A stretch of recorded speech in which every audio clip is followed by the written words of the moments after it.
MC 내레이션 도입부. 봄입니다. 하지만 어떤 봄은 더 이상 꽃이 피지 않는 계절이 됩니다. 서울역 플랫폼, 바람결에 흩날리는 벚꽃 한 잎.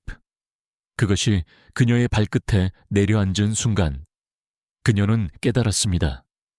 올해도 봄은 왔지만 그 봄을 함께할 딸은 더 이상 이 세상에 없다는 걸. 딸이 떠난 뒤 세상은 너무 조용했습니다. 그 조용함 속에서 벚꽃 보러 가시죠. 사위의 제안은 이상할 정도로 따뜻했고 그보다 더 이상할 정도로 준비가 철저했습니다. 그리고 바로 그날 그녀는 딸이 죽기 전 남긴 희라 마지막 목소리를 듣게 됩니다. 그리고 알게 됩니다. 그녀의 봄은 누군가에게 지켜줘야만 했다는 것을. 지금부터 한 어머니가 세상의 모든 노인이라 불리는 이름들 대신 자신의 삶을 다시 지켜내는 가슴 먹먹한 봄날의 이야기 시작합니다. 인트로 음악 점점 고조. 꽃은 매년 피지만 어떤 약속은 한 번뿐입니다. 1장. 딸 없는 봄.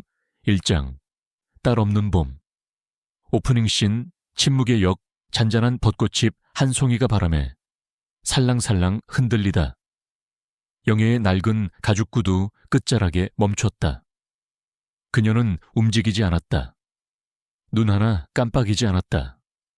봄날 아침치고는 기차역은 유난히 조용했다. 소영이가 죽은 후 세상이 더 고요해졌기 때문일지도 몰랐다. 딸, 봄, 그녀의 전부. 베이지색 긴 코트를 단단히 두른 영애는 구로역의 차가운 돌 플랫폼에 홀로 서 있었다. 한때 소영이의 것이었던 꽃무늬 스카프를 손에 꼭 쥐고 있었다. 은은한 벚꽃과 향수 냄새가 여전히 맴돌았다. 떠나지 않는 유령처럼. 그녀의 시선은 멀리텅 빈 선로를 향해 향했다. 그리고 아주 잠깐 다시 그 소리가 들렸다. 그 웃음소리. 소영이의 웃음소리. 빛나고 높고 생기 넘치는 웃음소리가 몇 년 전 달리는 기차를 배경으로 메아리 쳤다. 너무나 선명해서 현재를 가르는 기억이었다. 매년 봄마다 벚꽃 보러 가자 엄마. 약속해. 소영이가 작년에 했던 말이었다. 밤사이에 도둑처럼 찾아오는 병이 오기 전이었다. 영애의 목이 메었다. 소영아, 네가 떠났구나. 그리고 너와 함께 내 봄도 떠났구나. 두 번째 장면, 표를 끄는 남자 엄마. 뒤에서 따뜻하고 부드러운 목소리가 들려왔다. 너무 부드러울 정도였다. 영애는 돌아섰다. 그가 있었다. 그녀의 사위, 도연이었다. 네가 입은 남색 정장에 머리를 깔끔하게 가른 그는 영애가 항상 존경하던 그 모습 그대로였다. 하지만 오늘 그의 눈빛에는 다른 무언가가 있었다. 뭔가가 급하게 움직였다. 뭔가 이상했다. 그는 한 걸음 더 다가와 그녀의 어깨에 살며시 손을 얹었다. 춥잖아. 너무 오래 서 있지 말자, 응? 소영이 보고 싶은 거 알아. 나도 보고 싶어. 그의 말은 조심스러웠다. 심지어 연습한 듯 했다. 영애는 대답하지 않았다. 도연은 접힌 티켓을 손에 들었다. 뭔가 계획이 있어. 혹시 너랑 소영이가 예전에 했던 것처럼 벚꽃 구경 다시 갈까? 경주 벚꽃은 이제 막 피기 시작했거든. 금방 갈 수 있는 여행이야. 하루면 돼. 영애는 눈을 깜빡였다. 하루만. 그는 고개를 끄덕이며 미소 지었다. 물론이지. 기분 좀 풀어주려고. 어서. 그러고는 마치 100번도 더 해본 것처럼 그녀의 작은 핸드백을 집어들고 살며시 그녀의 팔을 잡았다. 그의 옆에는 이미 짐을 싸둔 작은 여행 가방이 있었다. 뭐 들어있어? 그녀가 물었다. 도연은 어깨를 으쓱했다. 아, 따뜻한 옷 몇 벌, 약 추울 때를 대비한 담요 하나 더 주세요. 미묘한 의심. 엄마의 직감 뭔가 옳지 않은 느낌이 들었다. 여행 가방의 무게, 미리 짜여진 일정, 지나치게 정중한 말투, 모든 게 너무 완벽해 보였다. 너무 연출된 것 같았다. 영애는 다시 기찻길을 내려다보았다. 소영아, 지금 여기 있다면 뭐라고 말할 거지? 바람이 다시 거세졌다. 또 다른 꽃잎이 그녀의 어깨에 떨어졌고 그 순간 소영이가 엄마 목에 바로 그 스카프를 매며 웃던 기억이 떠올랐다. 맞춰서는 안 됐다. 하지만 그녀는 맞섰다. 어쩌면 습관이었을지도 모른다. 외로움이었을지도 모른다. 아니면 믿음이었을지도 모른다.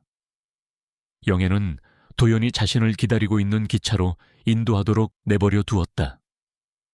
플랫폼에 발을 내딛는 순간 카메라는 위쪽으로 펜을 돌렸다. 분홍빛으로 막 피어나기 시작한 나무 아래 어머니와 사위의 모습이 와이드 샷으로 담겼다. 하지만 기차 안에서 마주 앉아있는 두 사람에게는 봄의 따스함은 어디에도 없었다. 도연은 계속해서 시계를 확인했다. 그의 발소리가 쿵쾅거렸다. 그녀가 간단한 질문을 던졌을 때 그가 그녀의 눈을 피하는 모습도. 그리고 창밖으로는 벚꽃잎이 하늘에서 춤을 추며 마땅히 그래야 할 따스함을 조롱하는 듯했다.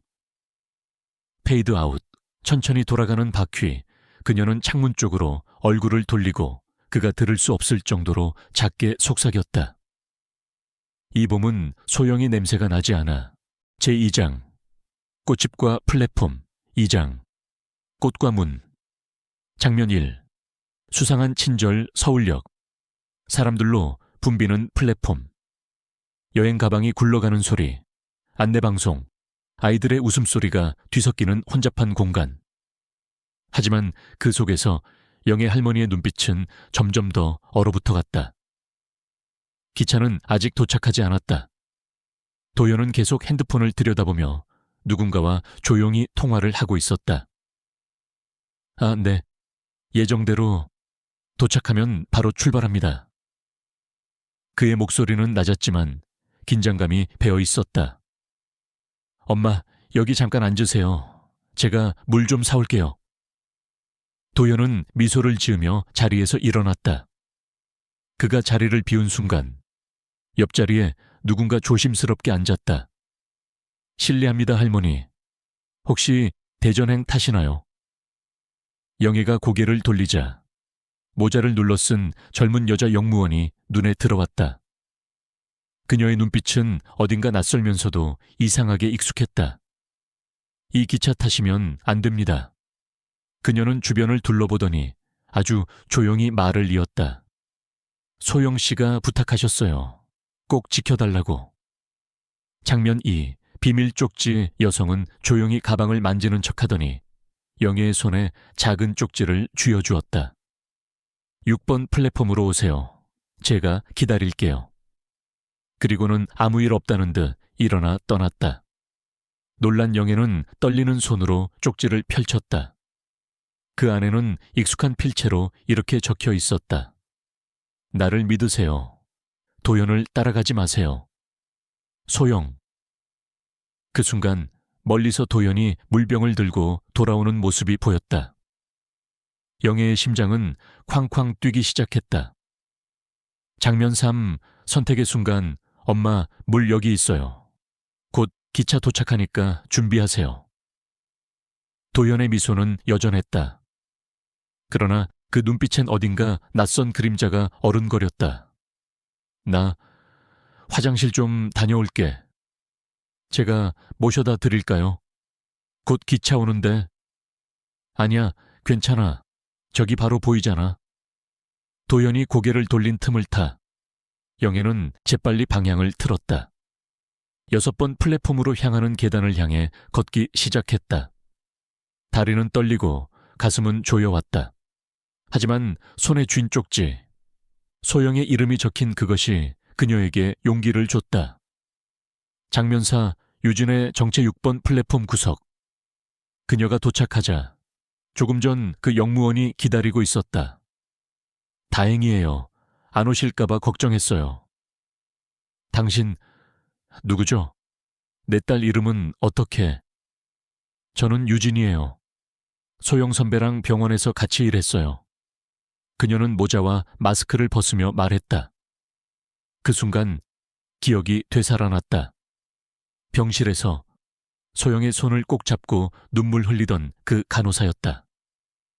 선배님이 돌아가시기 전에 말했어요. 엄마가 혼자 남게 되면 꼭 지켜달라고. 그래서 영무원인 척했어요. 도연 씨 눈을 피하려고요. 장면 5, 진실의 시작. 사실 오늘 기차는 벚꽃 여행이 아니에요. 유진은 태블릿을 꺼내 보여주었다. 화면에 띄워진 것은 요양원 입소 신청서. 거기엔 영예의 이름, 주민번호, 보호자명의 도연. 입소 예정일. 오늘. 그게 그럴 리가 없어. 도연이는. 저도 믿고 싶었어요. 하지만 소영 선배님이 미리 다 준비해 두셨어요. 그분은 엄마가 위험해질 걸 알고 있었어요. 멀리서 도연의 목소리가 들려왔다. 어머니, 기차 곧 들어와요. 유진은 조용히 속삭였다. 지금 바로 떠나야 해요. 제 차가 역사 앞에 있어요. 클로징. 바람 속 꼬집처럼 그 순간 영애는 마지막으로 플랫폼을 돌아보았다. 기차의 경적 소리, 바람에 흩날리는 벚꽃, 그리고 사랑하는 딸의 이름이 적힌 그 쪽지를 다시 쥐어보며 속삭였다.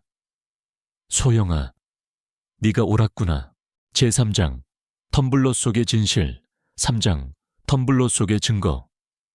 장면 1, 딸이 남긴 은신처 유진의 차는 복잡한 골목을 지나 조용한 주택가의 작은 아파트 앞에 멈췄다. 오래되어 보이지만 깔끔하게 정리된 오피스텔 2층. 그곳이 바로 소영이 생전에 마련해둔 피난처였다. 여기에요. 선배님이 혹시 무슨 일이 생기면 어머님을 꼭 모시라고 하셨어요. 유진은 현관문을 열며 조심스레 말했다. 실내는 따뜻하고 단정했다.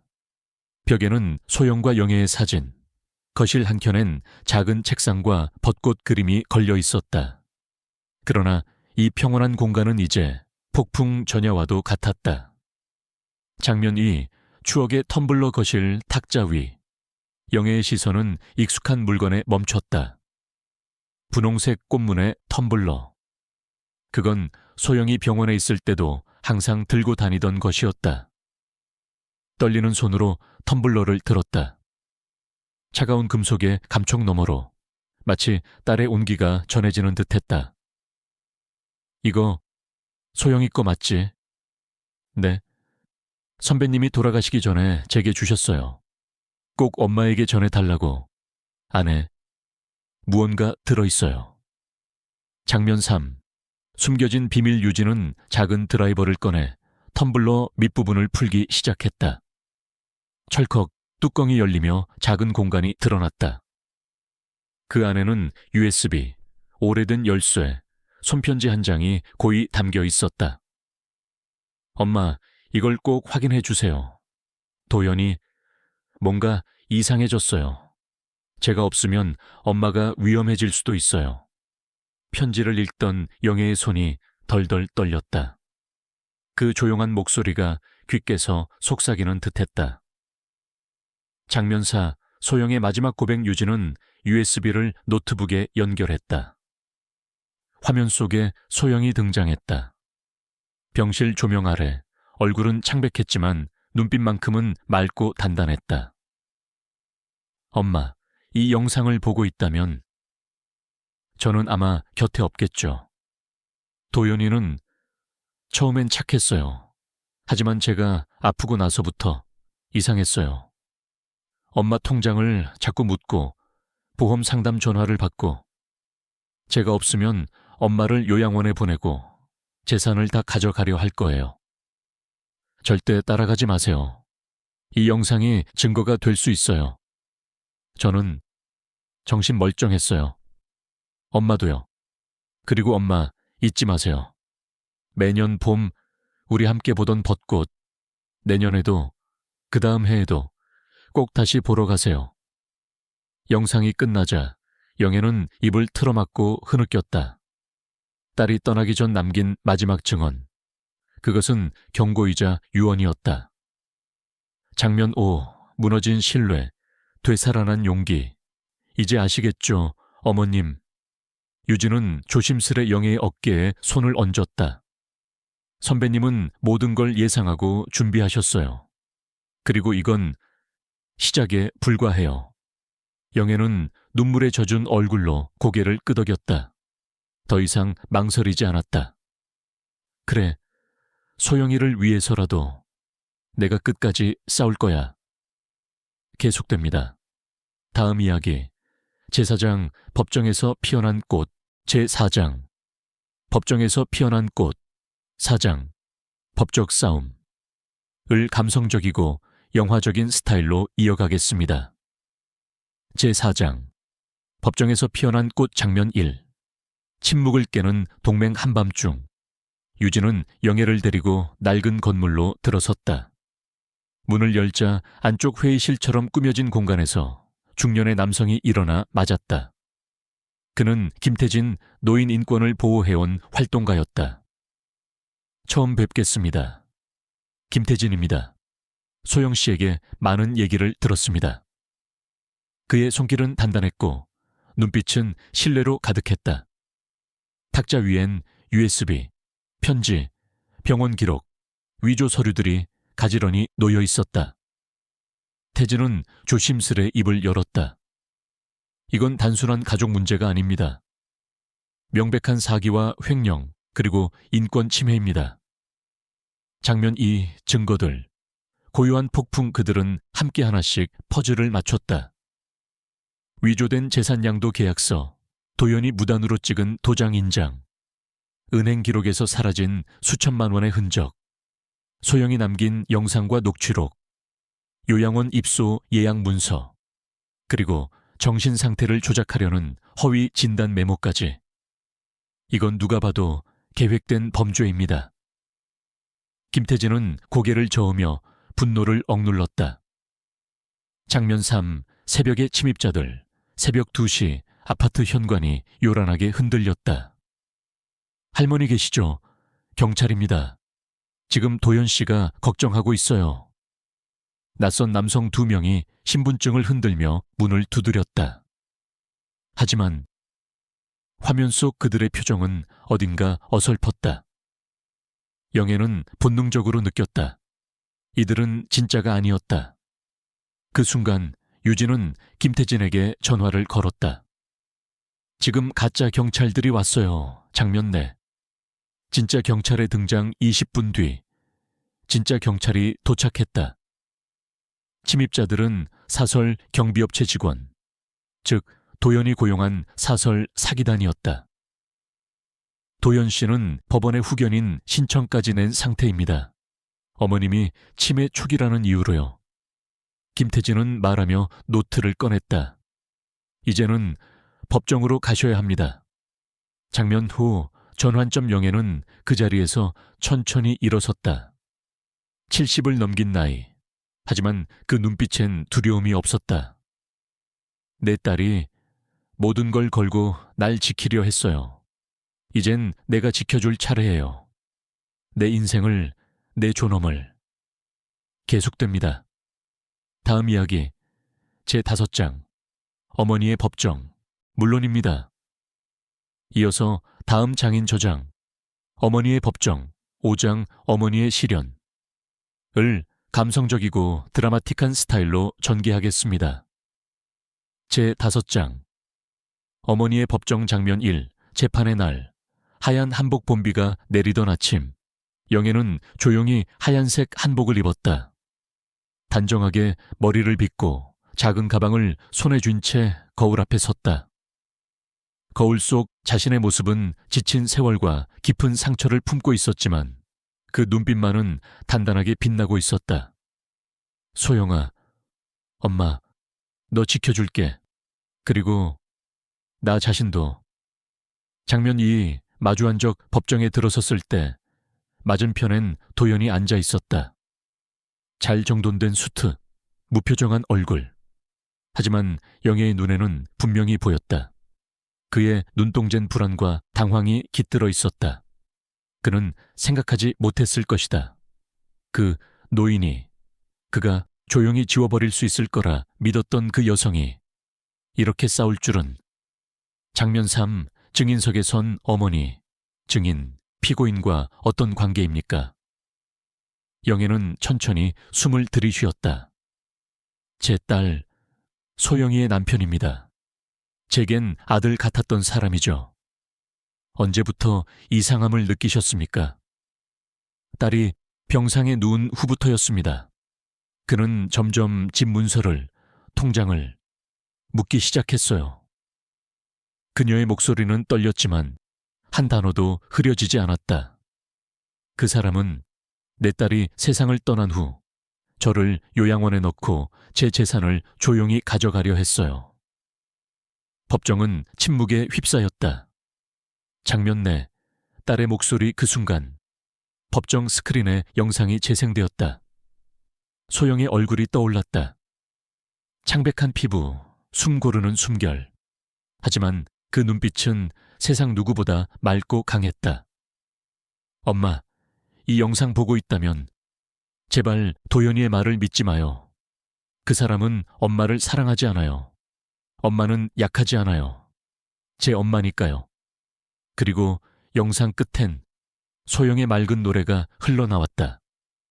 전통 민요 꽃타령. 산에는 꽃이 피네, 꽃이 피네. 가을, 봄, 여름 없이 꽃이 피네.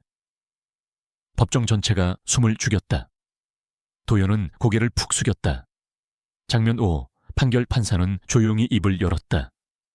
피고인 이도현은 사기, 문서 위조, 재산 횡령 혐의로 징역 1년 6개월에 집행유예 3년을 선고하며 모든 재산을 원고에게 반환하라. 그 순간 영애는 눈을 감았다. 기쁨이 아닌 안도의 눈물이 볼을 타고 흘렀다. 소영아, 우리 해냈어. 너의 마지막 약속, 엄마가 지켰어. 제6장. 꽃이 다시 피는 날 장면 1. 영의 벚꽃 서재의 탄생 따스한 봄 햇살이 창문을 가득 채우는 아침. 작은 골목길 끝, 영의 벚꽃 서재 영의 벚꽃 도서관. 이라는 작은 간판이 바람에 살랑였다. 그곳에는 책이 있었고 글자를 배우고 싶은 어르신들의 웃음이 있었으며 무엇보다도 다시 살아난 한 어머니의 봄이 있었다. 이곳은 소영이가 남긴 유산이에요. 이제 제 삶은 다른 분들의 이야기를 지켜주는 삶이에요. 영애는 커다란 글씨로 된 동화책을 손에 들고 팔순 할머니에게 재음과 모음을 천천히 짚어주었다. 장면 2. 새로운 가족 그날 오후 유진과 태진 선생이 책방을 찾아왔다. 유진은 직접 내린 커피를 내밀며 웃었다. 어머님, 오늘도 여전히 아름다우시네요. 태진은 한 손에 봉투를 들고 있었다. 좋은 소식이 있습니다. 작년부터 우리가 준비했던 노인권익보호 법안 국회에서 통과됐습니다. 이제 어머님 사례는 많은 노인분들을 지켜주는 선례가 될 거예요. 영애는 그 말을 듣고 조용히 고개를 끄덕였다. 그 순간 눈가가 붉어졌지만 이번엔 눈물이 아니라 따뜻한 미소였다. 장면 3. 소영이의 벚꽃나무 책방의 창개는 작은 화분 하나가 놓여 있었다. 그 안엔 분홍빛으로 피어난 작은 벚꽃나무. 작년 소영이가 남겨준 그 묘목이었다. 소영아, 네가 심어둔 이 꽃이 피었구나. 영애는 나무를 쓰다듬으며 속삭였다. 그 나무는 단지 꽃이 아니라 잃어버렸던 희망과 사랑, 그리고 새로운 시작의 상징이었다. 장면 4. 다시 찾은 봄날의 약속. 며칠 후 도서관 어르신들과 유진, 태진 선생, 영애는 함께 벚꽃 축제에 나섰다. 공원 입구에서 박 할머니가 반갑게 손을 흔들었다. 선생님, 우리 다 같이 왔어요. 벚꽃 보러. 소풍 도시락, 돗자리, 손편지 수업 결과물까지 모든 것이 봄바람에 실려 따뜻한 피크닉이 되었다. 그리고 그들이 도착한 소영이와 함께 걷던 그 벚꽃길. 여기서 소영이랑 매년 사진 찍었지. 영애가 말하자 유진이 카메라를 꺼냈다. 그럼 올해도 찍어요. 이제는 우리 함께 가족이잖아요. 찰칵 벚꽃 아래 8명의 노인들과 3명의 가족이 함께 웃는 사진. 그 순간 따로였던 삶들이 하나로 이어졌다. 장면조. 마지막 선물 축제가 끝난 후 유진은 조심스레 봉투 하나를 꺼냈다. 이건 선배님이 마지막으로 맡기신 거예요. 모든 일이 끝나면 꼭 엄마에게 전해줘 하셨어요. 봉투 안에는 손편지 한 장과 작은 녹음기. 영애는 떨리는 손으로 녹음기를 눌렀다. 그리고 흘러나온 것은 산에는 꽃이 피네. 꽃이 피네. 소영의 맑고 고운 목소리. 어릴 적 함께 불렀던 그 노래. 그 목소리에 벚꽃길의 바람소리까지 함께 섞여 있었다. 엄마, 이제 다시 시작하세요. 벚꽃은 매년 피잖아요. 우리 약속처럼 엄마도 다시 피어나세요. 녹음이 끝났을 때 영애는 미소를 지었다. 그리고 창밖을 바라보았다. 바람은 여전히 불고 있었고 꽃잎은 또다시 흩날리고 있었다.